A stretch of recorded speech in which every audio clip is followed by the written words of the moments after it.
Today is Monday, May 24th, 2021. I would like to call to order the regular board meeting of the Othello School District Board of Directors. Want to welcome everyone, those that are in the boardroom tonight. Thank you for being here. Those of you that are online, want to thank you for taking time out of your busy days to watch us conduct our business tonight. Thank you for that.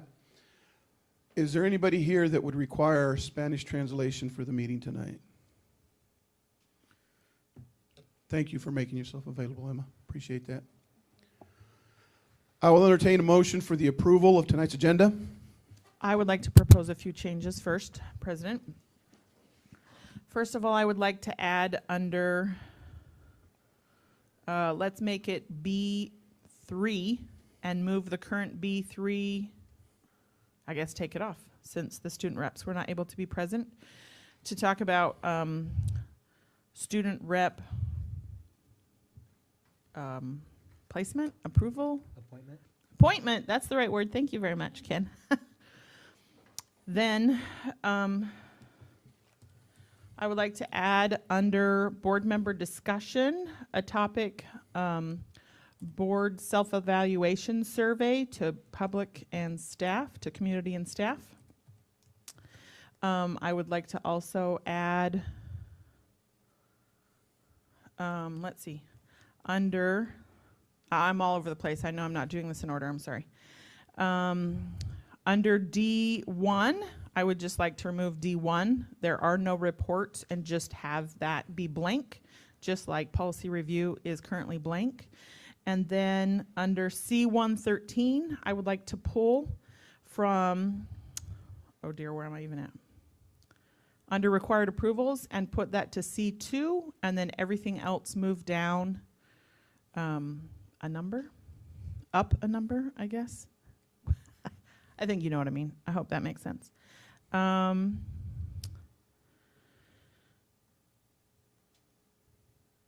currently it. Okay, so there's been a motion made to approve the agenda with the following changes. Hopefully I captured these correctly. Making item B3 student rep appointment rather than student representative report. Under B2, adding board self-evaluation survey to community and staff. A discussion on that.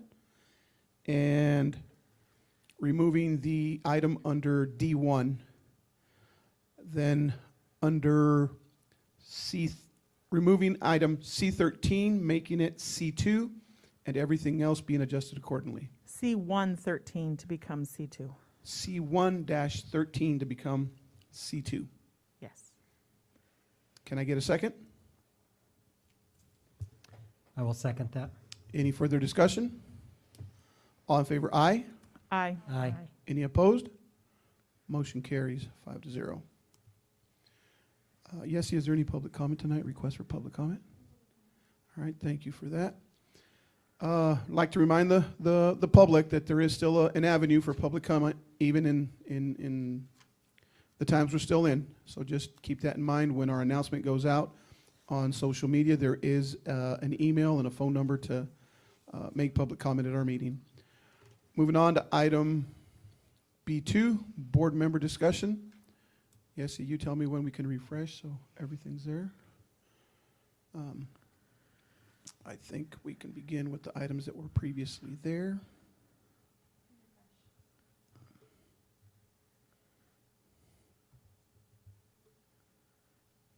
Okay.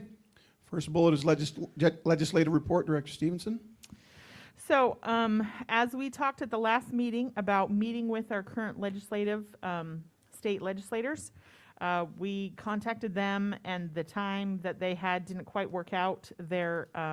I'm working with Senator Schessler's office and his assistant when last Friday didn't work, or next Friday didn't work out since it's the Friday right before Memorial Day weekend. When I responded and said that's not going to work, I got a confirmation back that she's out of the office until tomorrow. So we don't have a backup plan. As soon as we get that, I'll contact Pete and Yessie and we'll see what works out with our schedules. Hopefully we'll have some options. And in terms of the legislative report, that is actually all I have this week. Okay. Next bullet is the school board annual calendar. We have a draft of the 21-22 calendar, and I know we wanted to have a discussion on adding a few items, incorporating them even as to be determined dates, things of that nature. So, Director Stevenson? Does anyone else have any of those changes? My list is, I think this is a great template start. So I looked at a couple other things. At first, it didn't look like Hiawatha site visit was in there because it wasn't gray, but then I saw there was in April. The board currently are setting goals by August 23rd, when school starts on August 26th. I think that's a little delayed. I would like us to set goals in like July for the upcoming school year, and possibly not even wait until our annual retreat in May to do it in the future, possibly discuss that or have a workshop in like January or February for the upcoming school year. So, first of all, changing that date for the organizational performance of August 23rd, changing that to be more like maybe even August 9th. I know that that's not moving it up a ton, but if we're going to get a graduate profile and benchmark end of year report on the 26th, either on the 26th after that meeting, after that report, or the very next meeting. It just seems so, it doesn't seem like that's a great timeline to be giving a superintendent, whether interim or not. Hey, guess what? School starts in 3 days and here's your goals for the year.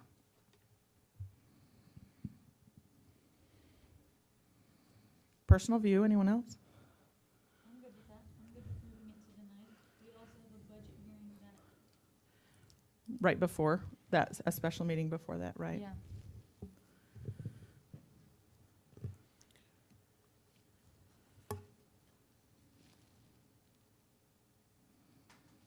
I'm debating, as I see that we'll be given a graduate profile benchmark end of year report. We could do it later on in that meeting. That's what I was thinking. Give ourselves enough time, and that'll give Pete some time to look at those. And Maybe just have a discussion, but approve them on the 9th. okay, Have a discussion on the 26th about it. Kind of set it in jello, and then set it in stone by the 26th and actually approve it. Any other board members' thoughts before I see that Pete's picked up his mic, I think. As we transition away from policy governance, and I think one of the comments I heard from the board consistently is the structure that provided was important to you all. I'm wondering if this might be an opportunity to reach out to other boards, other communities, and ask about their process. It's something that we could do, or that certainly you could do, and ask them when they establish these goals and what their timelines are. I think what you're saying is common sense. It makes sense to me. I would be a little concerned about reporting on the 26th and immediately having goals, unless they're all related to the benchmarks that we've developed. But I think superintendent goals can certainly be more broad. They can be around facilities. They can be around district finances. It doesn't have to be just the teaching and learning component for the superintendent. So just a bit of advice, but we'll do whatever you direct us to do. Maybe even we throw in a workshop and have a training on, I know there are STAR goals that are taught to students. There are lots of different goal setting things. Maybe we have like a 15, 20-minute training on what is a good goal, so we're not just setting something that is not attainable, I can't remember all of those things for the STAR goals. I will go back and say, why don't we do that on the 9th, move it one meeting prior. I like the idea of us doing some research ourselves and maybe asking other boards. what their process is. That gives us time to research. I know WASDA has several templates. Maybe we pick and choose from those. So if we could, I think the first move would be that the established annual goals for superintendent be moved to August 9th, 2021 versus August 23rd, 2021. I see some head nodding. Yeah, I like that. Yes, I'm agreeable. Okay, so that was step one. We talked about having a book review and that we wanted to delay it to early fall. We had talked about one session each month and that be like a progressive thing over 7 months. Wasn't that what we did? Was it one session a month?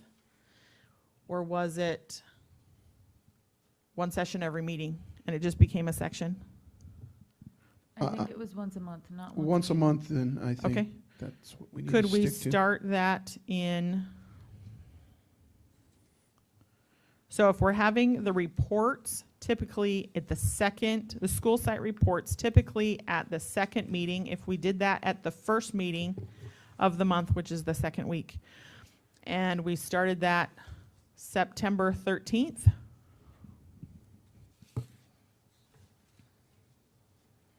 Book review is not the right word. Book study. Book There we go. study. Study. I was gonna say book club, but yeah.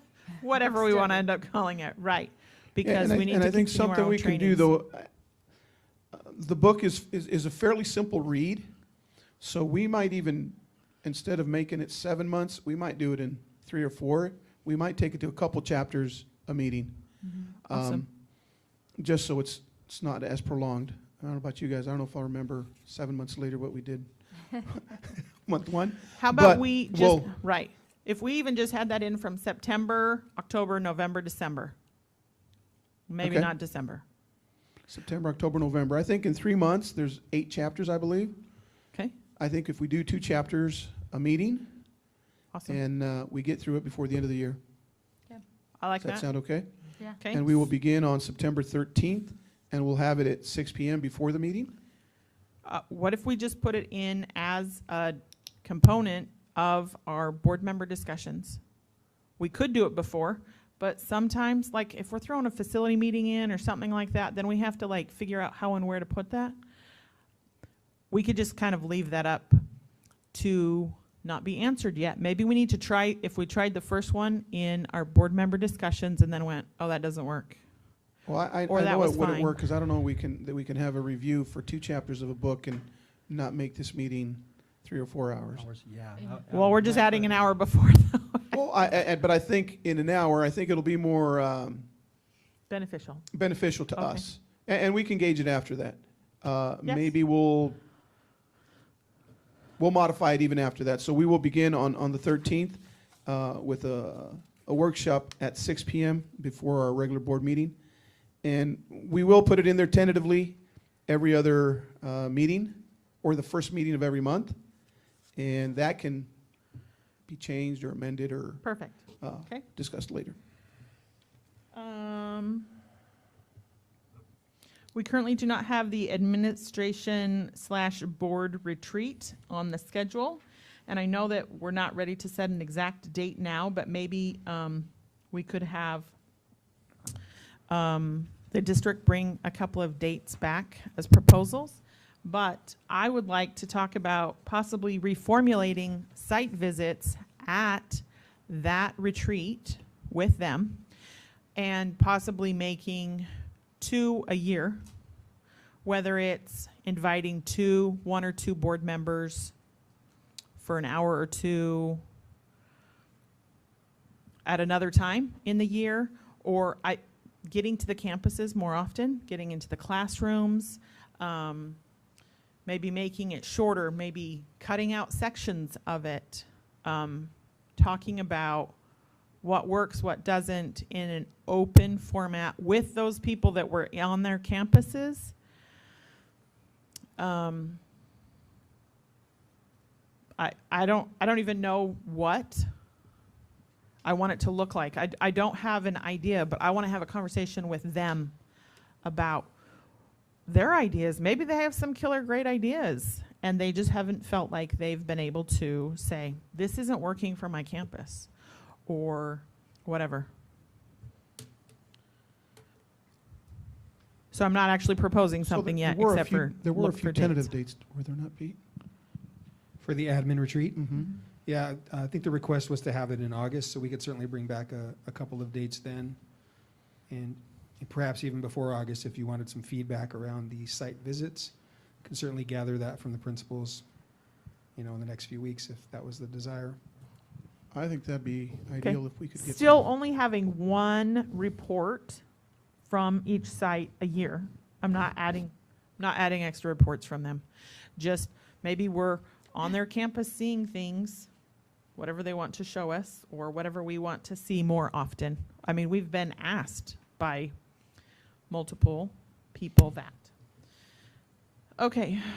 I just want to make sure that OHS knows that their site visit is the day after a holiday. Sometimes that's difficult. I assume that they saw that when they picked that date, okay? We have typically attended New Teacher Day and All Staff Orientation, and those are not on this calendar. I'd like to see those on this calendar. That's August 23rd and August 24th. I mean, if we're putting our calendars together, I want everything on it so we don't go, oh, I didn't know about that one or whatever. It's convenient to have first day of school on it. It doesn't necessarily mean that we're present. We don't currently have a second December meeting. I think that we need to pick that date. It just says to be determined because the fourth Monday of December is the 27th, and we usually do that not that close to Christmas and not right after. Usually it's the Wednesday before we go on winter break is when we hold the second meeting of the month. Right, so just so that we have something on, and it is a payroll approval, but we do have, it is typically a shortened meeting, but we have, it's a full-blown meeting too. Yes, it is. Just without big reports. So, what would the Wednesday before break be? The 15th. When the regular meeting's on the 13th. So that might be why it wasn't put in there like that. It's kind of weird. What's the last date that it could be? The 17th. Yeah, I I think don't think we're we on- should do it the week of the 20th at all. I don't disagree. What if that month we did the 6th and the 13th? As long as it's listed, we can make it be what we want. We just need to have it available. If we don't want to do the 13th and the 15th, we could do the 6th and the 13th. Or 6th and the 15th. The 6th and the 15th. Mm-hmm. Yeah, I think that's. Is everyone good with that? Okay.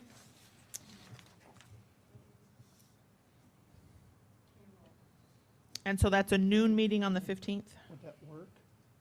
Would that, Trying to remember, I think Aurora has time off in December, so it might get done early, so I think the 15th. And the district could always propose a change if that doesn't, Sure. after we approve this, which is not going to be tonight anyways. No. So, all right, next. We currently have a joint board and city council meeting planned. I just didn't look up what it was.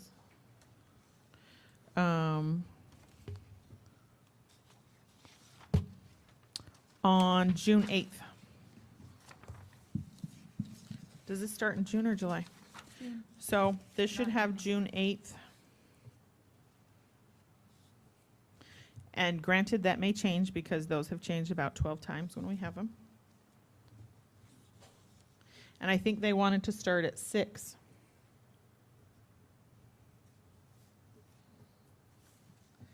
Okay, after that is, I would like to put in a student rep interview in either December or January, and in May, even if it just said to be determined, or we put it before a specific meeting already, and then be flagged in advance so that we don't forget about that. If- What would you think if we started advertising for that in like the beginning of January and then did an interview like January 24th? Perfect, like at 6 p.m. Yeah. I like that. Everyone else? If it's not on the schedule, sometimes it just gets forgotten and we just don't do it. But Yeah, just for Yessie's sake, if we could give her like specific dates. I know she's taking all this down. right, I like January 24th. Yeah, so when we come back to school, January 4th or whatever day we come back, we can start promoting the student rep interviews. And then we can hold interviews on January 24th at 6 p.m. before the school board meeting. And then on May 9th as well. And we advertise through April.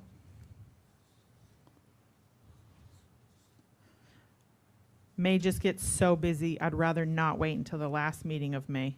Yeah.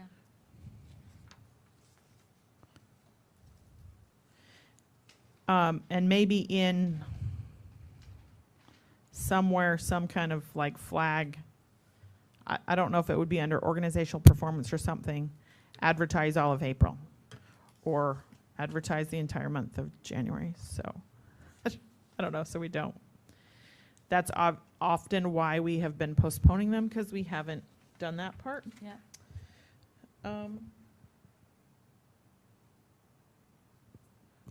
What about some community forums? We could just stick dates in here, even put to be determined for a month. And, because we talked at our board retreat about having community forums again. Yep. Do we want to say 2? We can always add more.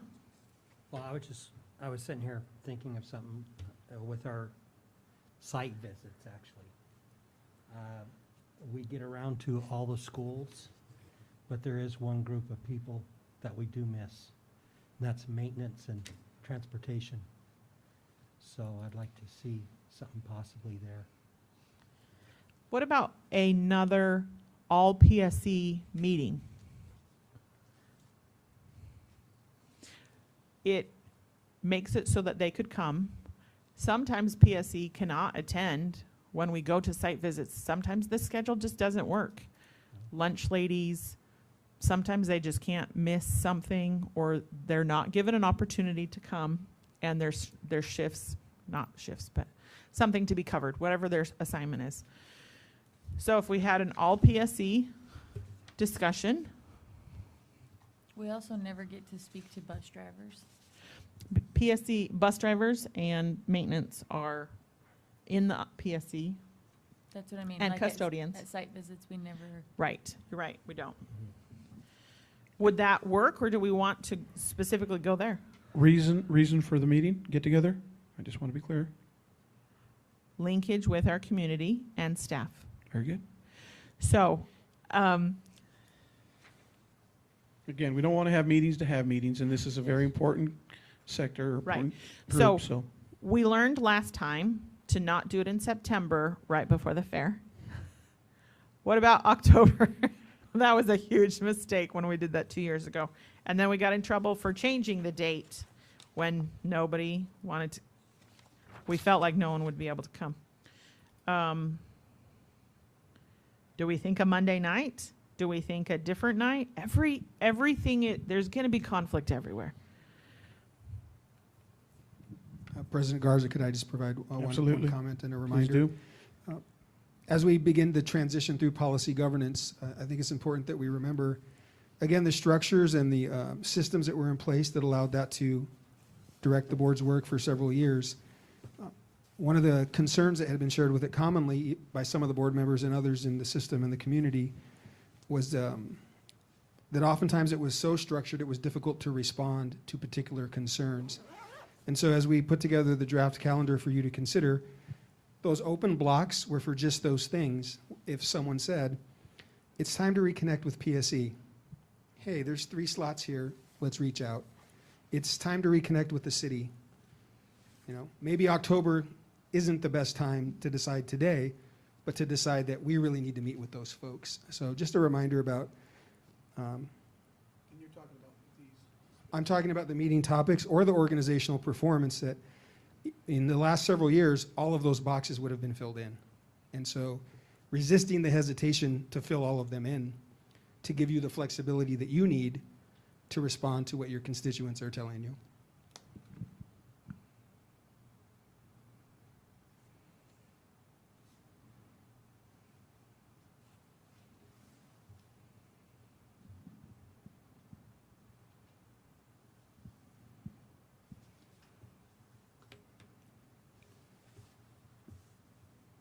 So I say we still peruse through this for this particular meeting and then choose one of the October blocks, or unless we're ready to do that now, and say that, I'll throw this out there, October 11th, before the meeting, we'll have a meeting with PSE. So like a 6 PM Mhm. before the board meeting. Yes. Think that's great. Yeah. Here? Here, and if it's going to be attended where we don't have enough room, which I hope would be the case, and we have to hold our meeting at the Commons or anywhere else, we can move our equipment over there. We'll make those accommodations in the interest of getting as many people to this, or as many employees as we can to have this meeting. And all of our meetings are open public meetings, so anyone can attend anyways. Yes. Just that would be the focus of that intent. So are you saying the 11th at 6 is kind of what we want to say? Yeah. Okay, hold on. The 11th, are we going to school on Columbus Day and Indigenous Peoples Day? I didn't check that because that is what that day is. I don't know if that means a day off for some different, I think it's a bank holiday. I don't know if it's a school holiday.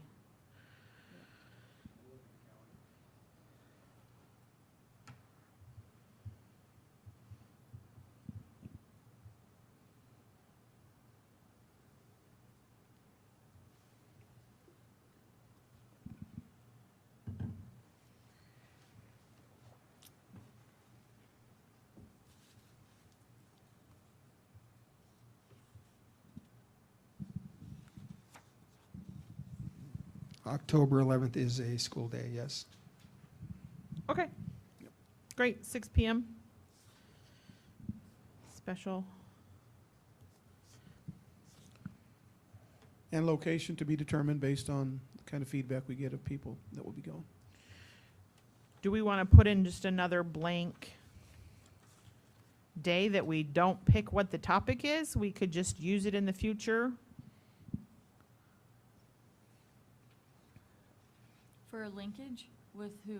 PSE? Like No, you, no, or just like community? have a community forum so that we plan something.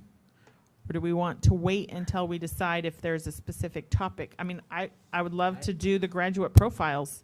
I would like to wait until a subject or something comes up, then we can add it in at that time. Okay.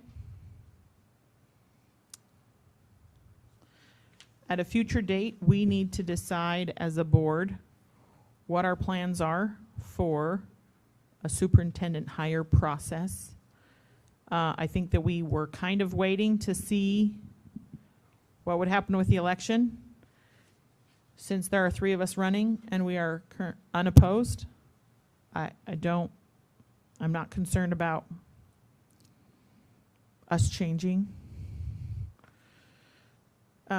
So that we have a plan, because we get asked that question as a group.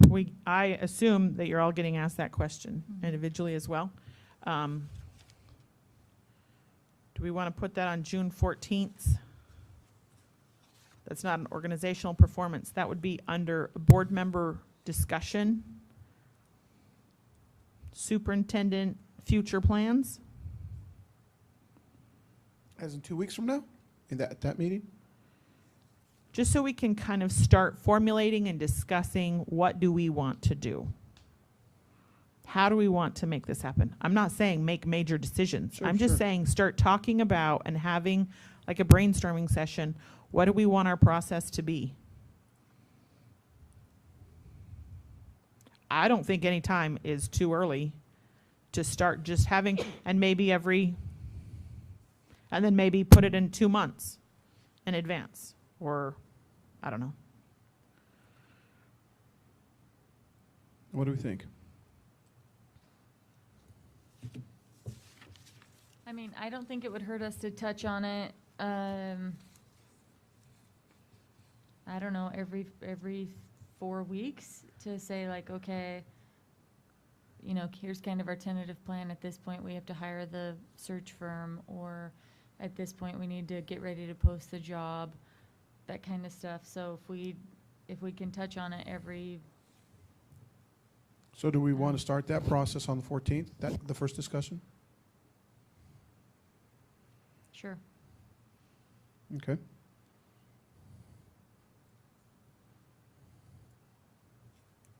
Seems a little early to me, but I'll go with the majority.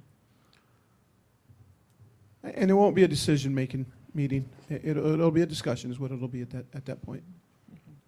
Does anyone know, like, at what time are we supposed to start looking for a firm? Is that like in October?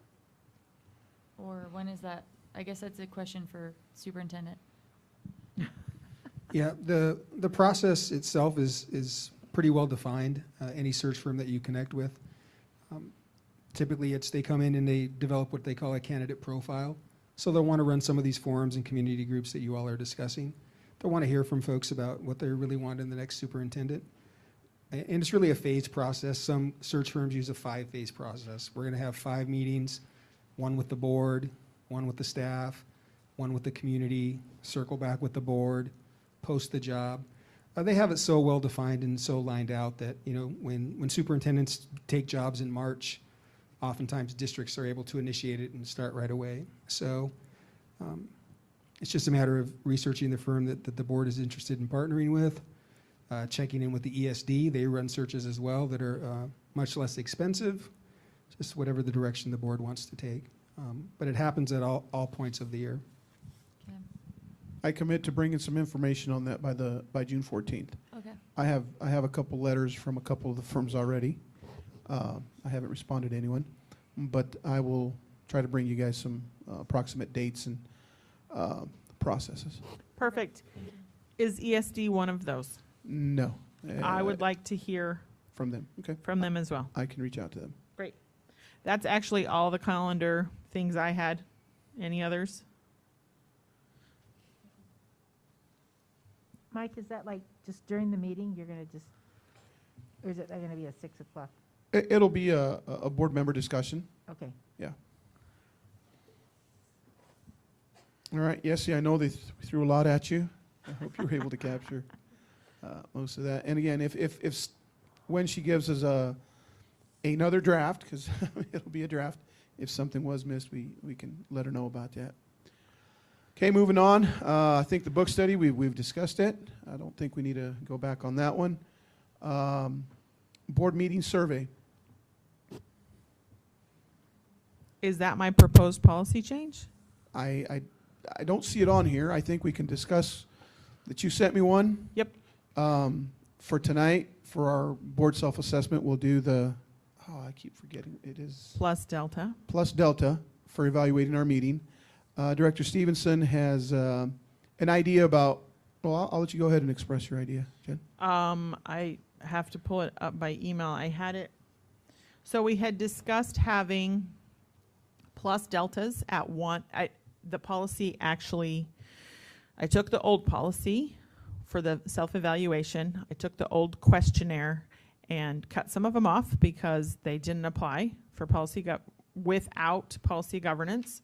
And then also proposed that we do plus deltas at the second meeting of the month, and the point system, similar to what we had been doing at the first meeting of the month, I think. And so that we still capture both of those things when we do our yearly annual meeting and do our own self-assessment, so that we can still look at both of those factors throughout. So if we could have that in our packets for the next meeting, that'll give us all an opportunity to look at your Right, proposal, right. and then maybe we can have that under board member discussion. And I actually found it under, they're not going to be called, I assume they're not going to be called DOPs or district operating policies anymore. We'll have to figure out what that title is when they're all of our policies. But I just put it under that number, or I hope I did. Maybe I didn't. Okay. So whether we approve that policy change or not, so. Okay, if you could get that to all of us, like I said, that way we can all look at it, or to the rest of the board, I shouldn't say all of us, because I have it, obviously. Okay. And then we'll have a discussion on that at the next board meeting. Whether it's for adoption or a different idea, or if something comes up from here to then.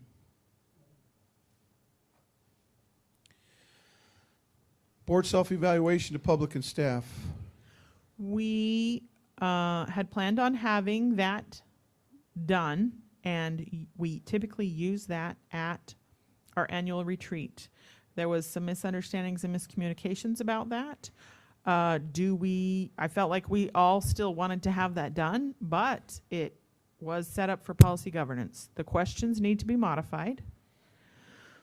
This is only like 10 questions, so maybe just cut one off or two off or something, or change some wording or something. So first of all, we need to look at those, Okay. find them and look at them, and I'd be happy to propose the change.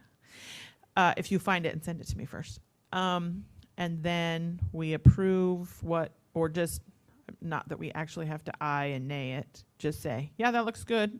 So I could, I guess, send it with this other policy change by email. But then you can only respond to me and not to the whole group, otherwise it becomes an open Yes. meeting. And then we could have it sent out to the public and the staff. And then we would just have to plan on when we're going to look at those Review the results information. at a meeting. Okay. So does that, I'm happy with somebody else modifying that. It doesn't have to be me. I agree with an assessment, that we still need to continue with an assessment, because it's a tool to help better ourselves. The only thing I would like to see is it much, much shorter in the future, 10, 15 questions. What we sent out to staff and community was only 10 questions. What the board got was like the 35 questions. But since we did that with WASDA, and it was very similar questions, and that WASDA's is way longer than what we had modified ours to be. That part was done. I think we felt like at that training. But we still need to have need to look at the perceptions of the community and the staff as to how we're doing. And that's where I mean, I'm pretty sure there was Questions, only yeah. 10 questions, because Yeah, we but- wanted it to be, Sure. short. Okay. All right. Moving on to item C1, required approvals. B3. Maybe you didn't update. No, Or I did maybe- update. I just didn't see it. We took too long there and lost track of time. We want to announce student representative appointment. We want to announce that we had an interview prior to this meeting for a student representative to the board.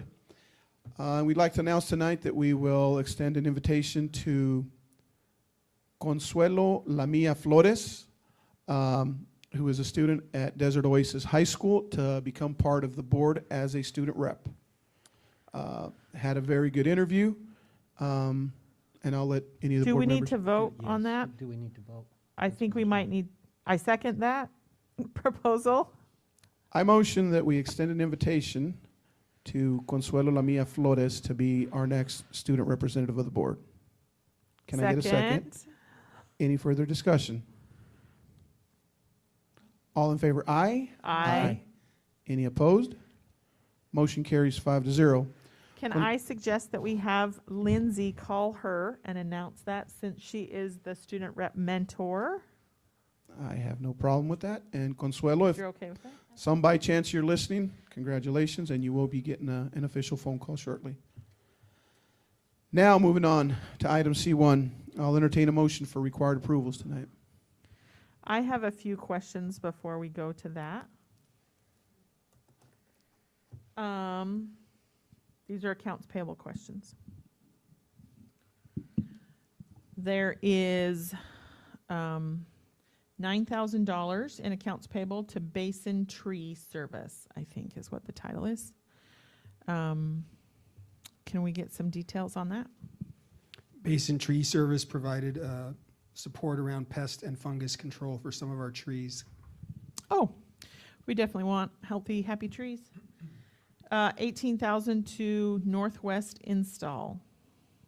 Northwest Install provides support around bleacher inspection and repair. Okay. One of those safety things, essential. $19,000 to Pasco School District. We have a partnership with the Pasco School District for services for some of our students with hearing impairments, and that's a payment for those services. Is that 1 month worth? Or is that how long of time? I'll check in on that with you and get back to you. Okay. 23,000 to WSPA, and then another check for 450. And then I did see that there was a cancellation and then a recheck. But for those two, Do you want something beyond the clarification that was provided in the document, the letter from one of our support folks, Lori Taff, or? no, I understood what oops, we had a system malfunction. I got that. What are we paying them for? Understood. And what does So, WSPA even stand for? I looked it up. Washington State Physician Assistants. I don't think that's what it is. I don't believe that's what it is either. Thank you, Washington State Personnel Association. That makes a little more sense for us. When I follow up regarding the length of service for the Pasco School District, I'll provide some clarity for the board around WSPA and the length of time for that Okay. charge. 22,000 for BMO Harris. BMO Harris is a bank that we've partnered with over the last several months for what are called P cards, purchase cards. They bill a month at a time, which is typical for most folks who use a credit card or a P card. It was an opportunity for us to evaluate their service and the quality of what they could provide for us. And so those are the total of the operational invoices for the month. Okay, I do remember approving that or being reminded that we had approved that in the past. $48,000 to Stevens Clay. Can you give us a length of time? And I'm not asking for specifics, just some generalizations. Stevens Clay partners with us on several issues, certainly public records requests, human resource concerns, preparation for negotiations, strategies, that kind of work, and support for the board as well. And that invoice was for the month of March. Okay. I would also like to hear your views on policy 3000 so that we ask the superintendent's opinion on a policy change. I know it was provided by the district, this proposal change, but would like to hear it.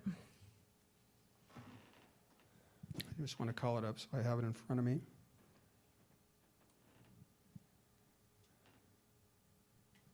So the recommendation here was pretty straightforward. We have an opportunity in the state of Washington, certainly a push across the nation to provide pre-K services for more and more students, and I think the federal and state governments are looking to invest in that.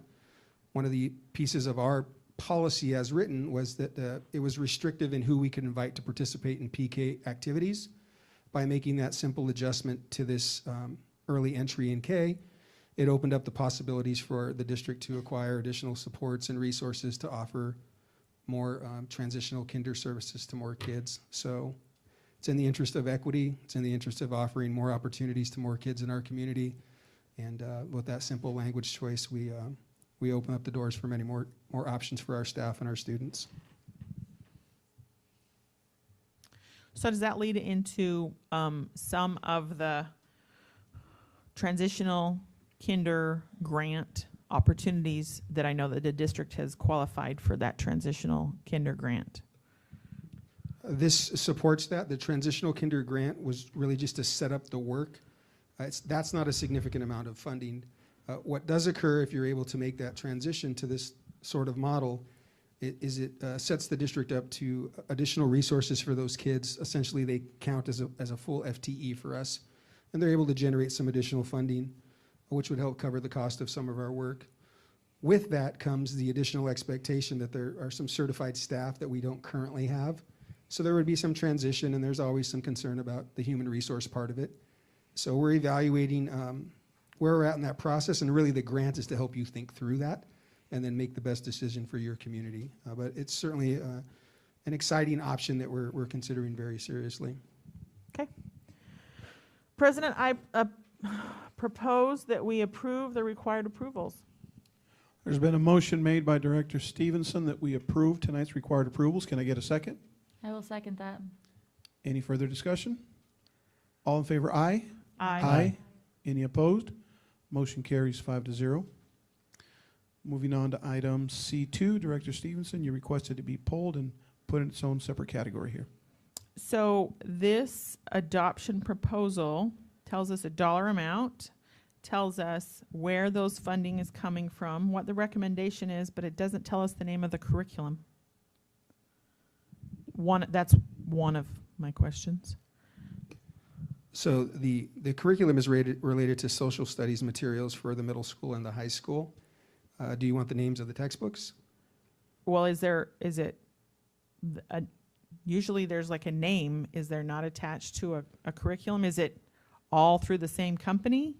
It's a variety of companies because it's several courses. So we were generally reporting it as a social studies adoption. For the 7th grade, it's the Washington State history text. For the 8th grade, it's American history through industrialism. At the high school, there were a number of texts and resources for the staff. Modern world history, ways of the world, American history, reconstruction to the present, American history, a narrative, 11th edition, United States government, global issues, American government and politics, and a subscription to study.com. This adoption was actually run pre-COVID and was submitted to Dr. Hurst for approval, but didn't make it up to the board level for approval. So this is actually work that has been vetted and gone through twice, and the teachers are ready for the resources. So it says that there was input and review provided to parents and community stakeholders and other, staff members. I understand that. How was it requested of parents and community stakeholders? So DOP 2020 and DOP 2020P operating procedure outline the adoption process for the school district, and it's in alignment with the RCWs that the state of Washington puts out. We put out our typical announcement for the adoption and for community input. During the McFarland Middle School portion, we had 12 parents attend and provide some comment or at least listen to the review the materials. From Othello High School, we had 7 parents. And again, we had an opportunity to run through that process twice. It also includes and requires a bias review by our staff, and so we're confident that the folks that led that work from the central office, but more importantly from the building level, it's the resources that our teachers think they need to have good outcomes for our students. And so that's why we've put it on the agenda for this evening. This dollar amount, is this a single year? Is this covers hopeful for 3 years? How length of time? I mean, I know until another curriculum, I get that. That's not my question. Again, back to DOP 2020, it requires or allows for periodic reviews of materials, and typically in school districts you have review cycles. The current adoption we've actually been using for 10 years, and so there's been some time where our teachers needed some new resources, and certainly the COVID pause adjusted that. But at MMS, we're using the same text. There's some new materials in 7th grade and certainly a revamp at Othello High School. The adoption amount is for an 8-year cycle for most of the materials. With any curriculum, there are consumables and other portions that come along with it, but they are, compared to this amount, just a small portion of the budgeting for curriculum and materials. Again, so we're replacing a 10-year-old product with something that takes us 8 years out. Perfect. Good. And since this is a policy, your opinion? Related to the policy, I think it's similar to I'll tie it to the discussion you all had about your calendar and locking things in. Typically in school districts, you say every 7 years we're going to do math, and then we're going to do ELA, and then we're going to do social studies. But what if 3 years in you discover that it's not working? Then what do? You wait 4 years and you run with it. So I think the piece about the policy, it provides an opportunity for the district to really step forward and say, we need to make this investment now because we're going to waste 3 years. We don't stick at something just for the sake of having to stick at it if we know that it's not appropriate. So the policy as designed, it keeps us in alignment with the RCW, which is certainly important and part of my responsibility.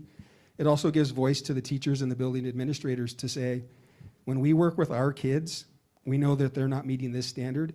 And when we think about instruction, when we talk about teaching and learning, we talk about the instructional core, which is the teacher and the student. In our community, those are pretty fixed. We can train up the teachers, we can train up the kids. The content is the other piece. And so this policy gives us the flexibility to say, that content doesn't work anymore. We need to invest in something different. We bring it to the community and the board, and we hope that they support that decision. So I think it's an excellent process. I am ready to propose that we approve this adoption.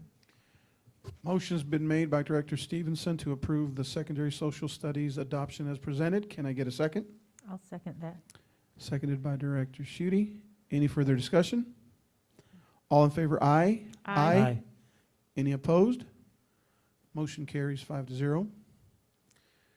Moving on to superintendent informational items. Any questions on the April financials?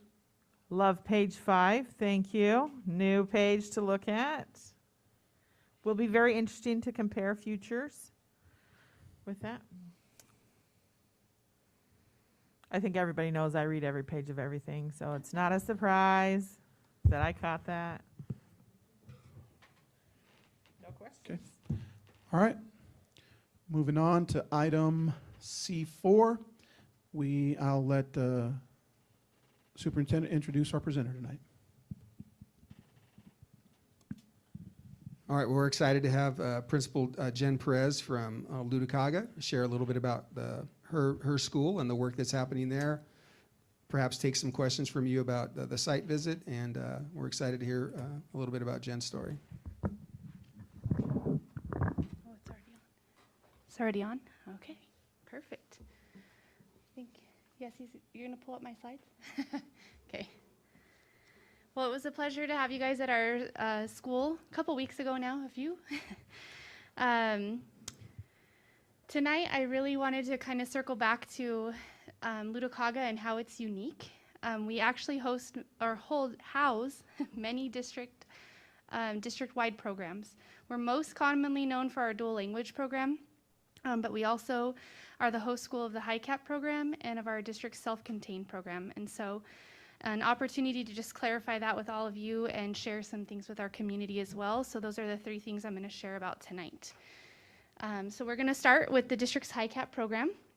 And I try to get some visuals to be fitting for you guys to think about the work and what the HiCap program includes. So right now, Mrs. Gardner serves our 1st through 6th graders.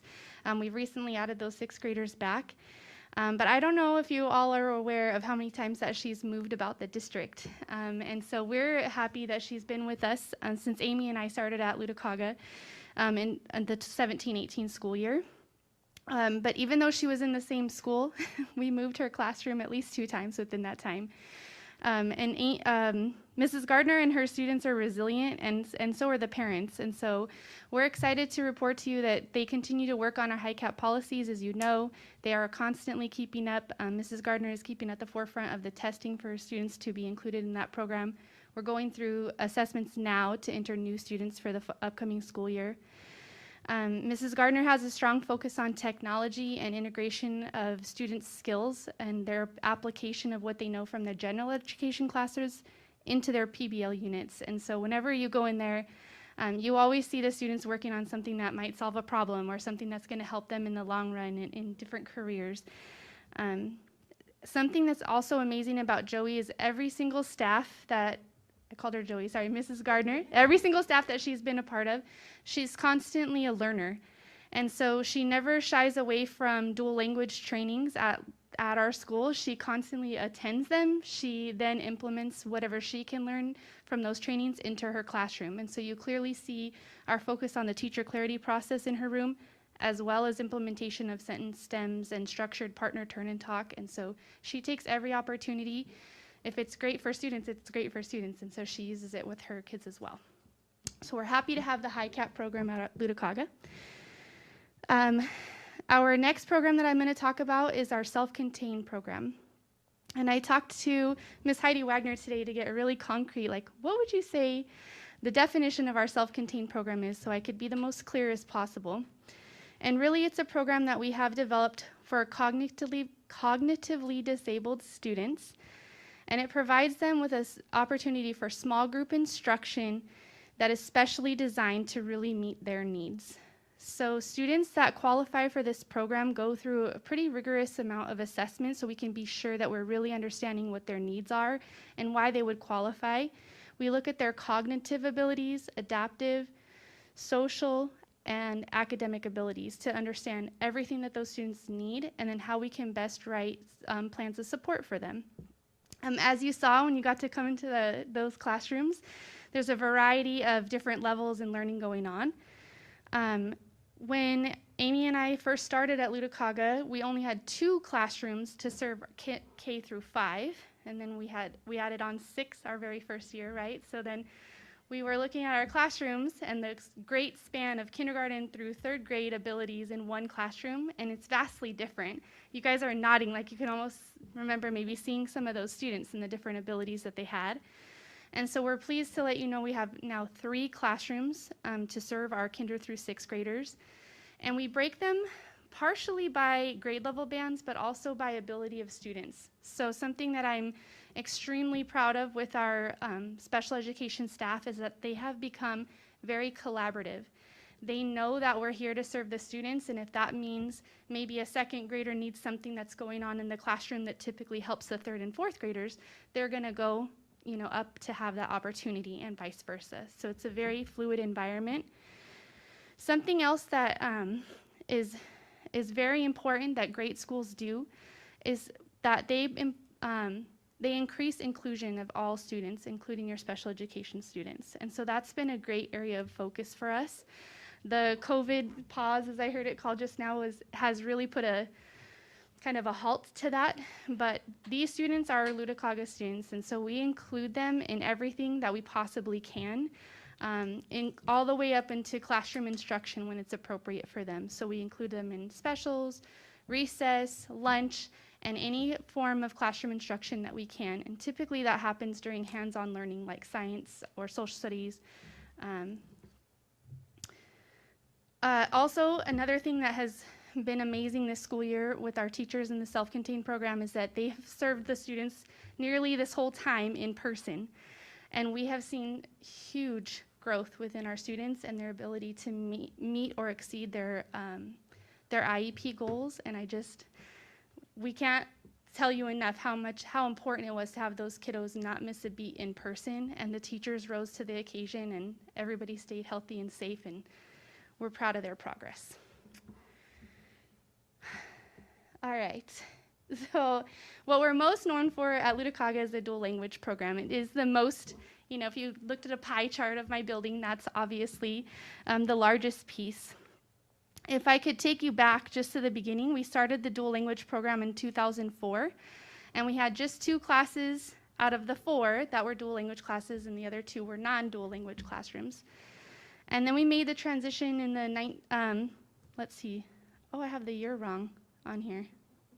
Well, so I won't name the year then. So we've made the transition fully now to all 4 classrooms being dual language classrooms. And we've also shifted to simultaneous biliteracy. So that means rather than waiting until 3rd grade to add on your 2nd language for reading, everybody now reads in English and Spanish starting from kindergarten. And we've made that shift since our current second graders. So next year they'll be third graders. So that's kind of another shift in our program. Through the pandemic, our teachers, they had a steadfast focus on making sure that their instruction was still 50% of the time in English and 50% of the time in Spanish. Many people we know around the state and even our partners in dual education of New Mexico were like floored that we continued that, like without a shadow of a doubt. We were going to provide half of the time in English and half of the time in Spanish, even online. And I can't tell you enough how proud I am of the teachers and the partnership that they had and the parents and everybody working through all of that to keep our program going. As we continue to refine our program, we're working on really understanding biliteracy as a system and making sure that we strengthen our program through our work with Dual Language Education of New Mexico. And we're going to have 3 days of training this summer to start building our biliteracy framework and have that become a more solid process for our teachers. And I'm making sure I highlighted all of our fun things that I wanted to say. Okay, you can go to the next one. So something that's we haven't often reported to you on is Spanish data. So I'm going to go out on that limb and I'm going to say, okay, you could have a star report from me. You could have all the reports. I have the same ones that the other schools do. But I wanted to talk to you a little bit more and focus in on how are we doing in Spanish language development. And so to build your background knowledge, I have this slide for you about the 5 stages of learning acquisition. So really understanding how students build language. It might be a little blurry. I can email it to you if it's hard to zoom in. I noticed that on the presentation. But really, I want you guys to think about how when you're learning something new, you might be silent at first. You're taking it in. Then you start to go out and speak about it a little bit more. Then you start to be able to read and understand, right? So it's this progression over time, kind of like stepping up the stairs. That's what our students go through in learning language in the dual language program. And if you remember, we're that additive model. So if you're a Spanish speaker, you're going through those stages in English. When you go through those stages in English, we're going to assess you with the ELPA 21. That's a statewide test that all of our language learners take. Well, when you're going through these steps in Spanish, what assessment do we use? Well, we use the STAMP 4SE, which assesses those same language domains, which are reading, writing, listening, and speaking. So just like we assess our language learners in English, we do the same thing for all of our learners at the dual language program in Spanish. So all students starting in 2nd grade take a Spanish language acquisition assessment. Now, this also links to other work that you've heard about in our district. Our students, as they progress through the Spanish language program, they can take the STAMP 4SE in middle and high school and start to earn high school or college credits for their Spanish. So it connects to our work with the graduate profile. I wanted to be sure that you guys see that connection with our Spanish language development. Okay, so what do our results really say this school year? So all of our students took the STAMP assessment starting in 2nd grade. And I'm showing you in this chart scores for reading, listening, and writing. And it has the 5 and the 6 past it because that's when you're considered proficient. So if you get to level 5 or above on the STAMP, you are in the range of making that progress you need to be on that path for biliteracy. As you can see here, the very first small gray bar in reading is 7. So 7 2nd graders right now are meeting that Spanish proficiency. But what I wanted to show you was, look what happens by 3rd grade, then 4th, then 5th, and then now at 6th grade, we have 58 of our students reaching a level 5 or above in reading in Spanish. So you can see that trend also happening for listening. We're really proud of the scores that our students have there and how many students are reaching that level to show their proficiency in Spanish. And then we wanted to call out writing for you guys. This is, you could see these kind of similar scores even when you look at your ELPA data or even some other assessments that we give at the school. Writing is an area that we need to focus on. And as we're partnering with Dual Language of New Mexico and we're talking about our literacy our biliteracy and what we need to do, that'll be an area of focus for us. So I will look forward to showing you the similar graph next year so we can see how we're doing on our progress in Spanish.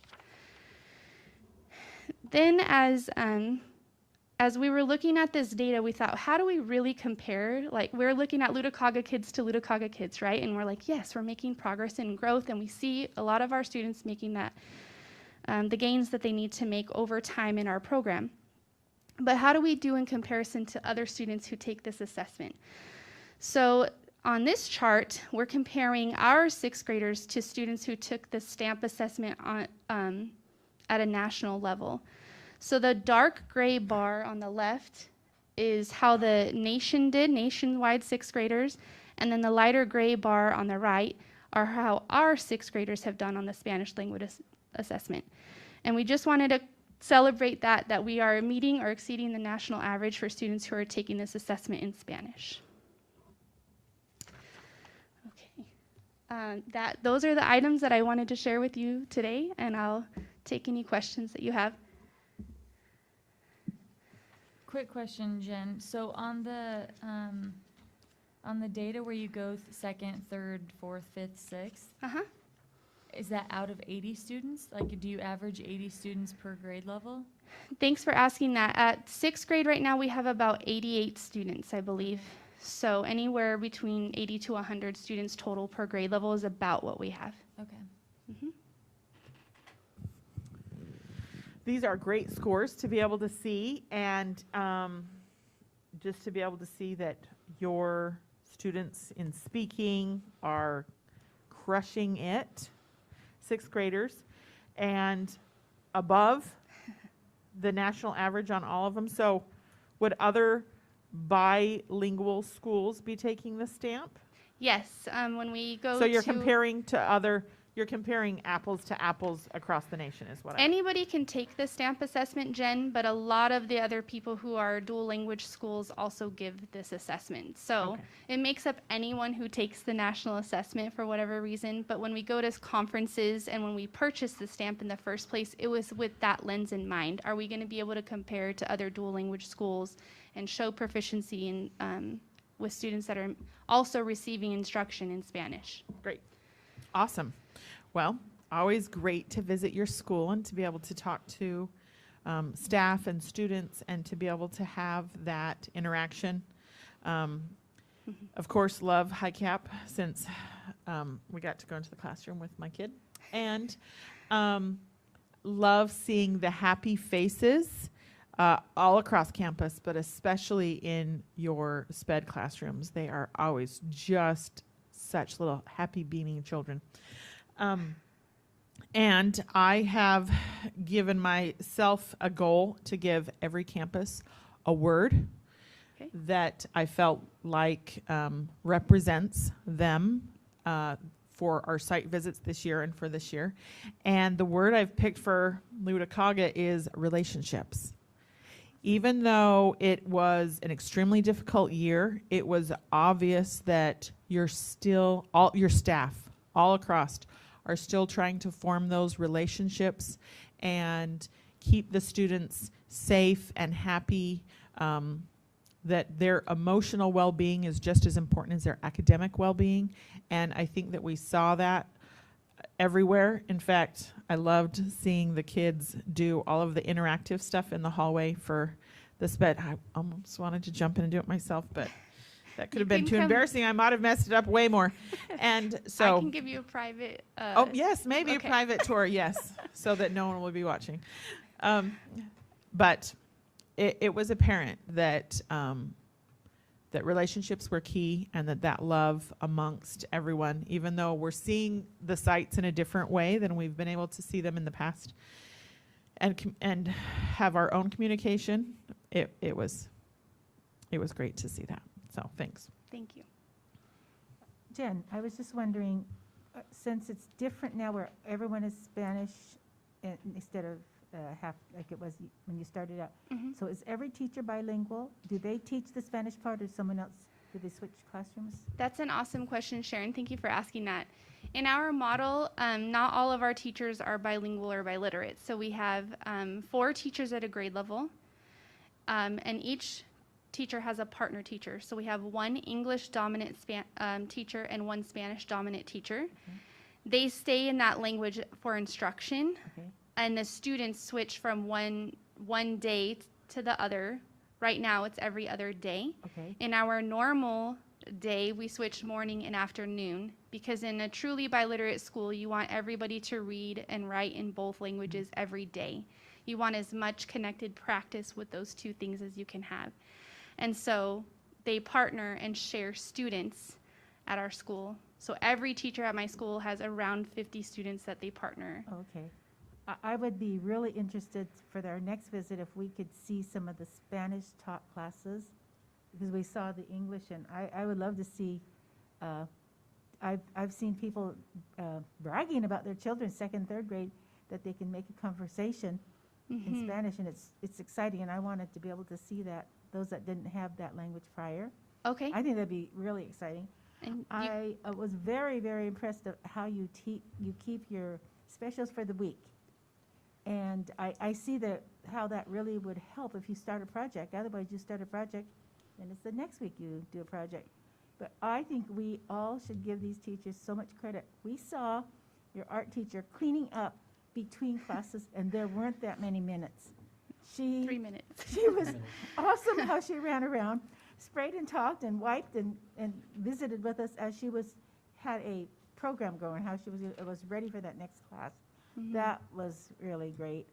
And yes, the high cap class, we saw them making house plans. Yep. That was really that was really exciting to me. And the SPED 6th grade, I hadn't seen the older kids. That really did. It was really heartfelt in what we saw that they were doing and what they're going to be able to have for their future. It was really great. So I just thought it was really, really great visit. Thank you very much. You're welcome. I'll go next here. I always appreciate visiting your school. I love to see the commitment that you and Amy have and the relationship with your staff. I know when I've been there in the past, we did classroom visits, and you and Amy are constantly in the classrooms all the time.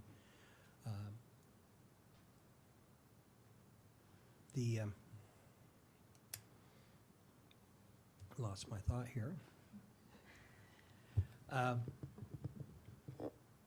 I'm really impressed on your staff this year and how you are really able to maintain the dual language program. You guys are already challenged enough with everything that you do, but to do that during this time was just extraordinary. And that takes a big commitment of your staff and saying how much they care about the kids. And I really appreciate that, because I think that's what we're all here for, is the kids.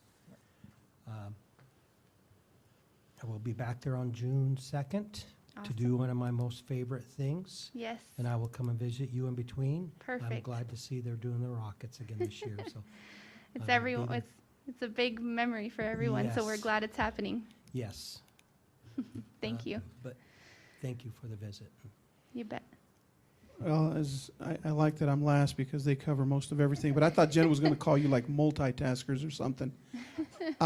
Kudos on representing tonight and letting not just us, but the community know the intricacy of your school, and not just, like you say, we're known as the dual language. It was very impressive to see everything that's going on there. I'll piggyback to what they said. The cohesiveness of your staff is evident. I just appreciated the fact that you guys were the pioneers on the student section or portion of it where they asked our questions. That was very neat. It was very insightful to have them ask the questions. That was very, very good. And again, I was going to mention that even in between classes, the teacher was very cognizant, keeping safety at the forefront, wiping down. I think she even asked some of the kids to help, and I think that inclusiveness subconsciously creates a teaching or a lesson there.